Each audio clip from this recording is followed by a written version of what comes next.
মোবাইলে দেখতে পাচ্ছি আমেরিকার নারকেল গাছের উপরে দাউ দাউ করে আগুন জ্বলছে। ওখানে আগুন কে লাগালো? ডোনাল্ড ট্রাম্প কোথায়? কোথায় আপনার নাকি আগুন নিবানোর হেলিকপ্টার আছে? আপনি তো সেই লোক ফিলিস্তিনে মসজিদ ভাঙার জন্য ইসরায়েলকে তোমরা মদদ দিয়েছো। তাছাড়া ইসরায়েল পৃথিবীর একটি মাত্র দেশ, ইহুদি দেশ, যে দেশে 1 কোটি মানুষ বসবাস করে না, মাত্র 84 লক্ষ মানুষের বসবাস। এই 84 লক্ষ মানুষের বসবাস ফিলিস্তিনের মা বোনদের ইজ্জতকে লুণ্ঠন করছে, মসজিদে আকসাকে ধ্বংস করার জন্য চেষ্টা চালিয়ে যাচ্ছে, মসজিদে বোম মাস্টিং, ফিলিস্তিন অসহায়, জানাজার পর জানাজা, দাফনের পর দাফন, কত শিশু মা ছাড়া, কত মা তার বাচ্চা ছাড়া, এদের সহযোগিতা করেছে আমেরিকা। আল্লাহ তাআলা বলেছেন ফাতারাব্বাসু হাত্তা ইয়াতি আল্লাহু বিআমরিহি, তোমাদের পাপ যখন কঠিন পর্যায়ে পৌঁছে যাবে তোমরা শুধু অপেক্ষা করবে আমার হুকুমে আযাব আসা পর্যন্ত।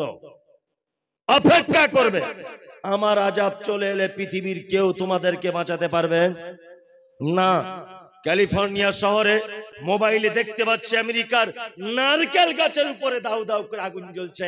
ওখানে আগুন কে লাগালো? কে লাগালো ওখানে আগুন? আরে হেলিকপ্টারের পানির কাজ, হেলিকপ্টারের পানির কাজ, আল্লাহর আযাব চলে এলে সব চলে।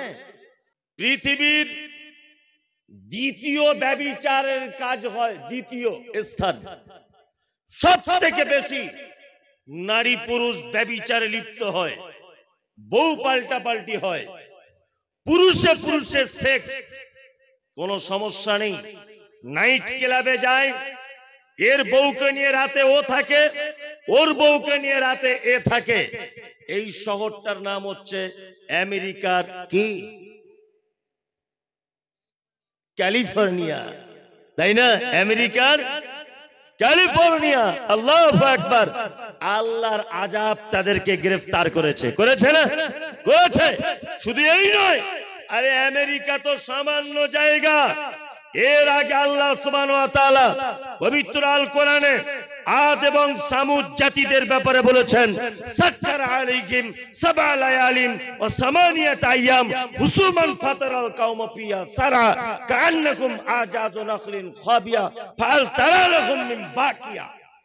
অজস্র মানুষকে আদ এবং সামুদ তারা যখন পাপে লিপ্ত হয়েছে, ফাসাউ রাসূল রাব্বিহিম, তারা যখন তাদের রাসূলের কথার অবাধ্য হয়েছে, আল্লাহ তাআলা বলছেন সাক্কার আলাইহিম সাবআ লায়ালিন ওয়া সামানিয়াত আইয়াম, 7 দিন 8 রাত, 8 দিন 7 রাত অবিরাম তাদেরকে আমি ঝোড়ো হাওয়া দিয়ে আদ এবং সামুদ জাতিকে আমি ধ্বংস করে দিয়েছি। আদকে ধ্বংস করেছি বিকট আওয়াজ দিয়ে, সামুদকে ধ্বংস করেছি প্রবল ঝোড়ো হাওয়া দিয়ে। আজকে দেখতে পাচ্ছি ক্যালিফোর্নিয়াতে আমেরিকার বিশাল ঝোড়ো হাওয়া আর আগুন। আল্লাহু আকবার। চলে।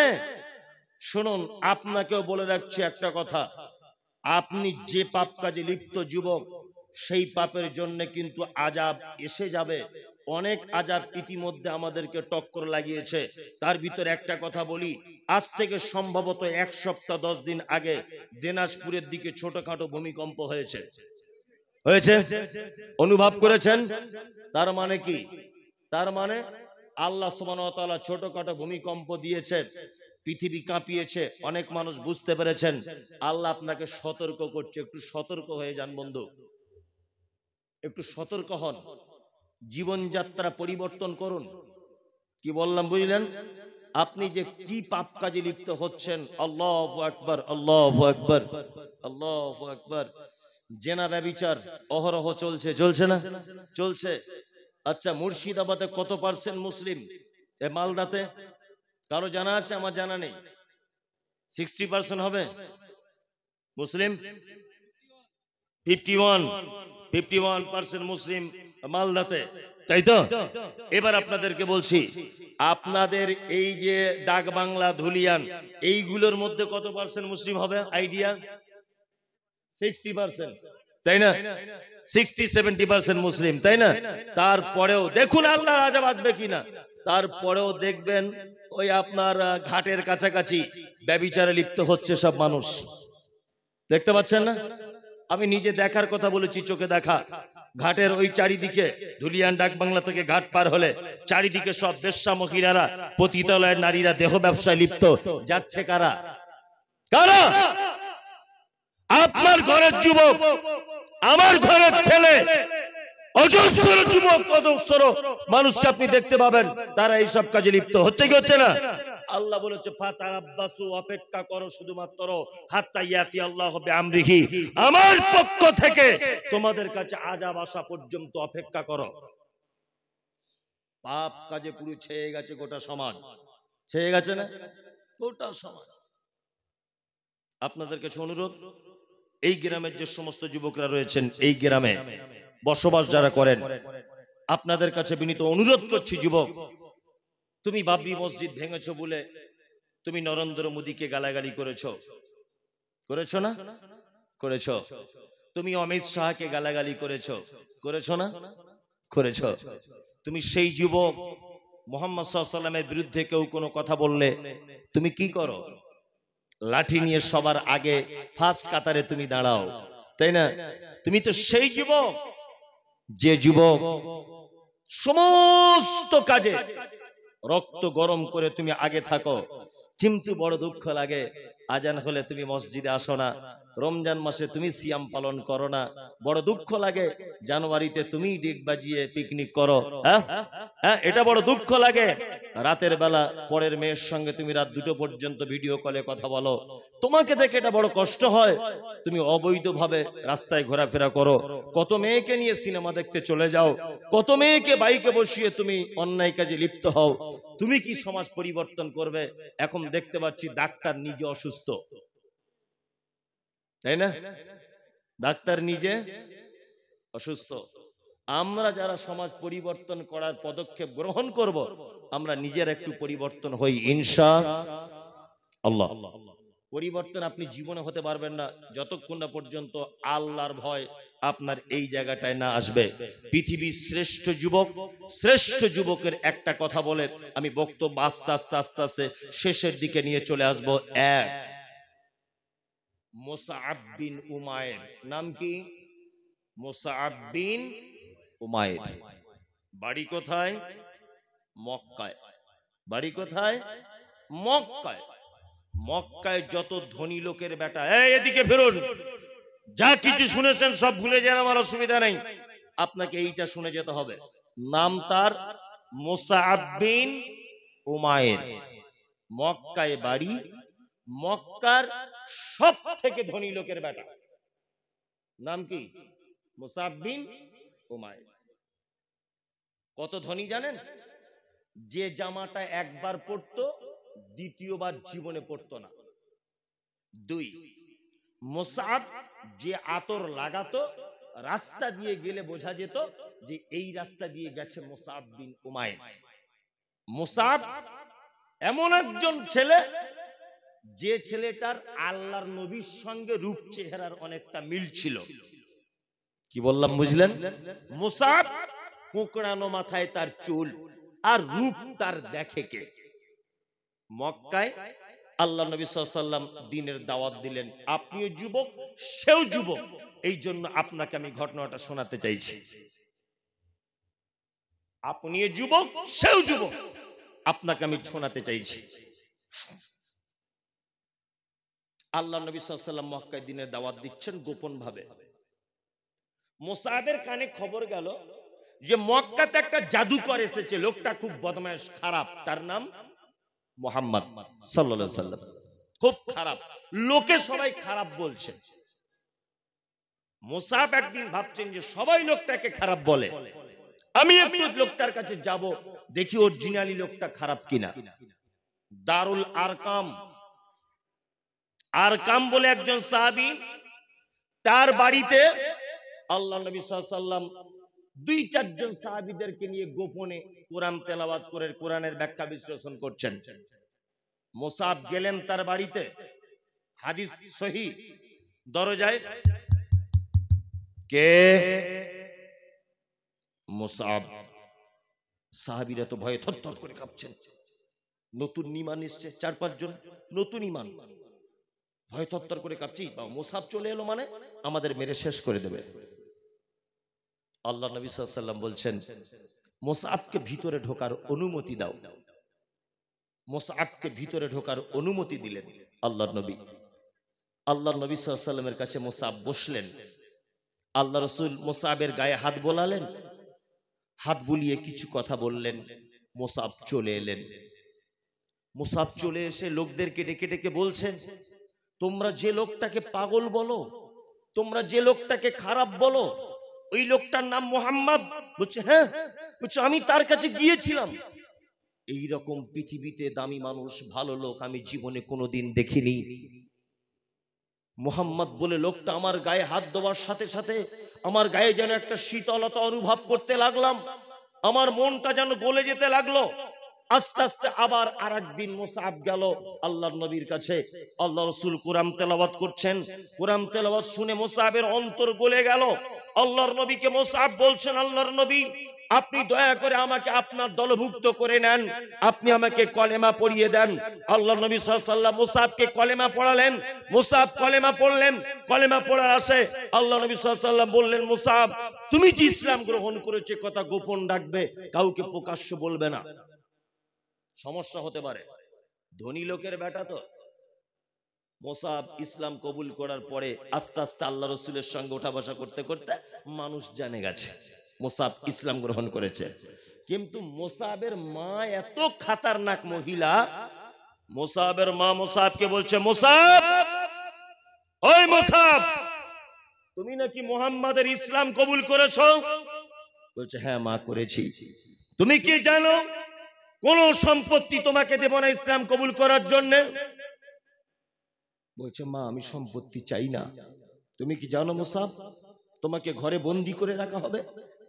আপনি আমাকে বন্দি করে রাখলে রাখতে পারেন, কোনো সমস্যা নেই, কিন্তু আমি মুহাম্মাদের দ্বীন কখনো ভুলতে পারবো না। মুসআবকে বাড়িতে আটকে রাখা হলো। তার মা বাড়িতে তালা বন্দি করে দিল। আল্লাহ নবী সাল্লাল্লাহু আলাইহি ওয়াসাল্লাম মক্কা থেকে মদিনায় হিজরত করলেন। মুসআবের কানে যখন খবর গেল আল্লাহর নবী মক্কায় নেই, মদিনায়, তখন মুসআব মনে মনে ভাবছেন, যে নবীর ভালোবাসায় আমি ঈমান নিয়ে এসেছি সেই নবী মক্কায় নেই, মদিনাতে। হ্যাঁ, মুসআব তার ঘরের দরজা ভেঙে দিয়ে বার হচ্ছেন, মদিনায় চলে যাবেন। আল্লাহর নবীর প্রেমের পাগল মুসআব। মুসআবের মা তখন বলছেন, মুসআব তোমাকে মদিনায় যেতে দেওয়া হবে না। মুসআব তখন বলছেন, মা আল্লাহকে যার হাতে আমার প্রাণ তার কসম করে বলছি, মদিনা যাওয়া থেকে আপনি যদি আমাকে বাধা দেন তাহলে আমি আপনাকে হত্যা করতে পর্যন্ত দ্বিধাবোধ করব না, আমি আপনাকে হত্যা পর্যন্ত করে দিব। তখন মুসআবের মা বলছে, মুসআব তুমি কি জানো যে তোমাকে সম্পত্তির ভাগ দেওয়া হবে না তুমি ইসলাম কবুল করার কারণে? মুসআব বলছেন, মা সম্পত্তি তো দূরের কথা, তুমি যদি আমার পরনের কাপড়টা পর্যন্ত কেড়ে নাও তবু আমার কোনো আপত্তি নেই, আমি আল্লাহর নবীর কাছে যাব। মুসআব বিন উমাইর সমস্ত জামা কাপড় তার মাকে খুলে দিয়ে শুধু লজ্জাস্থানটা ঢেকে মদিনায় পৌঁছে গেলেন। আল্লাহ নবী সাল্লাল্লাহু আলাইহি ওয়াসাল্লাম সাহাবীদের মাঝখানে দ্বীনের দাওয়াত দিচ্ছিলেন, তার মাঝখানে মুসআব উস্কো খুস্কো, মাথায় চুল, গায়ে দুর্গন্ধ, ভালো পরনে কাপড় নেই, দেখতে খুব সুপুরুষ, মজলিসে বসলেন। আল্লাহ নবী সাল্লাল্লাহু আলাইহি ওয়াসাল্লাম মুসআবের দিকে তাকিয়ে বলছেন, তুমি কি সেই মুসআব যে মুসআব একবার আতর মাখলে 20 দিন আতরের সেন্ট পাওয়া যেত? তুমি কি সেই মুসআব যে জামা একবার পরলে দ্বিতীয় দিন আর পরতো না? তুমি কি সেই মুসআব যে জুতো একবার পরলে আর জীবনে সে জুতো পরতো না? তুমি কি সেই মুসআব? মুসআব বলছেন, আল্লাহর নবী আমি সেই মুসআব, সেই মুসআব আমি। ইসলাম কবুল করার কারণে আজকে আমার এই পরিস্থিতি। আল্লাহর নবী আজকে আমার এই পরিস্থিতি শুধু ইসলাম কবুল করার কারণে। আল্লাহর নবী সাল্লাল্লাহু আলাইহি ওয়াসাল্লামের কাছে মুসআব থাকেন মক্কা মদিনার সবথেকে ধনী লোকের বেটা মুসআব বিন উমাইর। আল্লাহ নবী কিছুদিন পর বিস্তারিত ঘটনা, উহুদের যুদ্ধের ডাক দিলেন। কোন যুদ্ধ? উহুদের যুদ্ধের ডাক দিলেন। সুবহানাল্লাহ। উহুদের যুদ্ধের সেনাপতি হিসাবে আল্লাহ নবী সাল্লাল্লাহু আলাইহি ওয়াসাল্লাম মুসআবের হাতে ইসলামের পতাকা ধরিয়ে দিলেন। মুসআব ইসলামের পতাকা ধারণ করলেন। যুদ্ধ চলছে, বীর বিক্রমের মতো যুদ্ধ চলছে। যুদ্ধ চলতে চলতে মুসআব বলছেন যে আমার ডান হাতে একজন এসে তলোয়ারে আঘাত করে দিল, ডান হাতটা কেটে পড়ে গেল। একটুখানি বাধা ছিল, আমি আমার হাতের উপরে পা তুলে দিয়ে আমার হাতটাকে টেনে ছাড়িয়ে দিলাম। আর এক হাতে আমি তলোয়ার ধরলাম, আর এক হাতে আঘাত করলো। আমি নিজের মুখ দিয়ে তলোয়ারটাকে ধরলাম। এক পর্যায়ে মুসআব শহীদ হলেন। মুসআব যখন শহীদ হলেন, আল্লাহ নবী সাল্লাল্লাহু আলাইহি ওয়াসাল্লামের সাহাবীরা বলছেন, আল্লাহর নবী, মুসআবের গায়ে যে কাপড় আছে এই কাপড়টা কাফনের জন্য হচ্ছে না। তার মাথার দিকটা যখন ঢাকতে যাচ্ছি পায়ের দিকটা খুলে যাচ্ছে, পায়ের দিকটা দিতে যাচ্ছি মাথার দিকটা খুলে যাচ্ছে। আল্লাহ নবী সাল্লাল্লাহু আলাইহি ওয়াসাল্লাম বললেন, মুসআব যে শহীদ হয়েছে তার মাথার দিকটা ঢেকে দাও, পায়ের দিকটা ইজঘির ঘাস দিয়ে তোমরা তার পায়ের দিকটা ঢেকে দাও। মক্কার সবথেকে সম্ভ্রান্ত ঘরের ছেলে, তার নাম মুসআব বিন উমাইর। কোটিপতি ঘরের ছেলে, ইসলাম কবুল করার কারণে তোমার মতো একজন যুবক ছেলে মাথার দিকটা ঢেকে মৃত্যুর সময় তার পরনের কাপড়টায় কাফনটুকু পর্যন্ত হলো না। এর নাম ইসলামের প্রতি ভালোবাসা। এর নাম কি? ইসলামের প্রতি ভালোবাসা। যুবক, তুমি তো ইসলাম থেকে অনেক দূরে সরে আছো। দূরে সরে আছো না?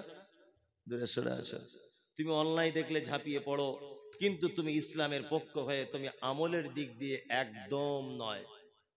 আচ্ছা, তাই। আর আজকে তো আলহামদুলিল্লাহ ফজরের নামাজ নাই। আচ্ছা, ফজরের নামাজ হবে আজকে? হবে ইনশাআল্লাহ, তাই না? ইনশাআল্লাহ হবে। মানে এখন তো বাজে প্রায় 1:30টা। প্রধান বক্তা আজকের উনি চলে এসছেন, আব্দুর রহমান বিন দেলওয়ার, আপনারা দেখতে পাচ্ছেন। আর আজকের আপনাদের কাছে বিনীত অনুরোধ থাকলো এই যে তবলিগি জলসা, জলসার নাম দিয়েছে কি? তাবলিগি জলসা। তাবলিগি জলসাই যদি হয়, এটা আমার পরামর্শ থাকলো, আমি রাগ করে কিছু বলছি না, 12টার মধ্যে বা তার আগে শেষ করে দেওয়া উচিত। কি বললাম বুঝলেন? তাবলিগি জলসা মানে কি? মানুষ কিছু শিখবে, কিছু জানবে, নতুন কিছু আমল করবে, কোন জিনিস ছেড়ে দিবে, তাই না? এর জন্য তো তাবলিগি জলসা। তা রাত এই 3টে পর্যন্ত জলসা করে যদি লোক ফজরের সালাত আদায় না করে, তারপরের দিন জোহরের পরেও যদি মানুষ ঘুমায়, তাহলে এই তাবলিগের জলসা দিয়ে উপকার হলো না ক্ষতি হলো? ক্ষতি হলো না? কি যে বুঝেছে কে জানে, নিশ্চয় ভালো কিছু বুঝেছে।